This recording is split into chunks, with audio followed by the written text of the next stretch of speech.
मुख्यमंत्र्यांच्या आडून अशा पद्धतीची कारवाई करून घेतली जाते का? आणि याच्यामध्ये मुख्यमंत्र्यांना अक्कल नाही का? मुख्यमंत्री स्वतःला शिवसैनिक समजतात ना. मुख्यमंत्री स्वतःला बाळासाहेब ठाकरे यांचे सैनिक समजतात ना, बोलतात ना की मी सैनिक आहे म्हणून. मग त्या सैनिकांना अक्कल नाही? आपण काय करतो आणि आपल्या खांद्यावर बंदूक ठेवून काय केलं जात आहे?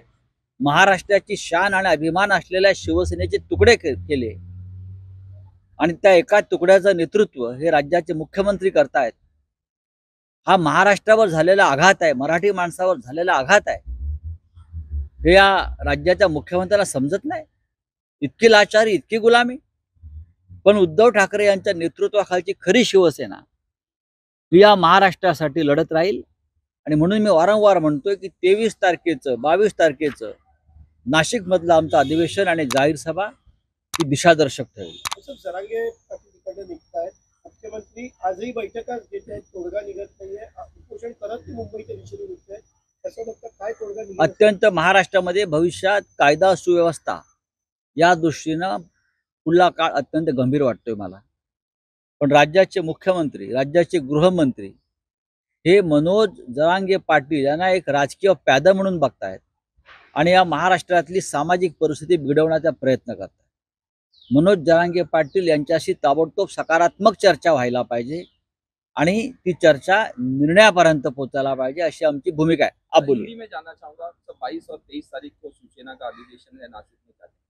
देखिए, शिवसेना का 22 और 23 तारीख को राज्यव्यापी अधिवेशन है।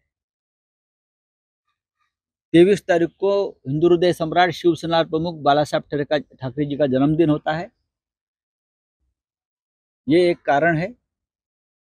और प्रभु श्री राम लल्ला अयोध्या में मंदिर प्रवेश हो रहा है,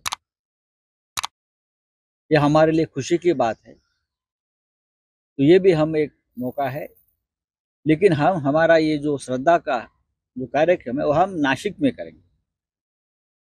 नासिक अयोध्या के बाद प्रभु श्री राम और रामायण में एक महत्वपूर्ण जगह रही है, जहाँ पंचवटी कहा जाता है, जहाँ राम का वास्तव्य रहा सालों साल उनके वनवास के काल में।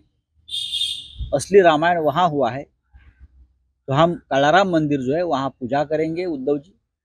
बाद में वहाँ जो गंगा नदी है, गंगा आरती करेंगे, जो हम हमेशा सरयू के तट पर करते आए हैं। 23 तारीख को हमारा शिविर अधिवेशन शुरू होगा सुबह 10 बजे डेमोक्रेसी क्लब नासिक में, और शाम को हुतात्मा अनंत कानेरे मैदान जो है, शहीद अनंत कानेरे मैदान, जहाँ जिन्हें लोग गोल्फ क्लब मैदान से जानते हैं, वहाँ ओपन अधिवेशन, खुला अधिवेशन रहेगा। विराट बहुत बड़ी संख्या में लोग आ जाएंगे और ये दोनों दिन हमारे लिए, पार्टी के लिए और महाराष्ट्र के लिए बहुत महत्वपूर्ण है। वहां से हम महाराष्ट्र की राजनीतिक दिशा तय करेंगे और हमारा प्रचार का आरंभ करेंगे।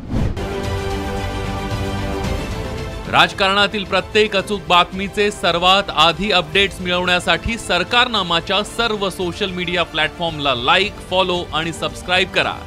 तसंच सर्व नोटिफिकेशनसाठी बेल आयकॉन प्रेस करायला विसरू नका।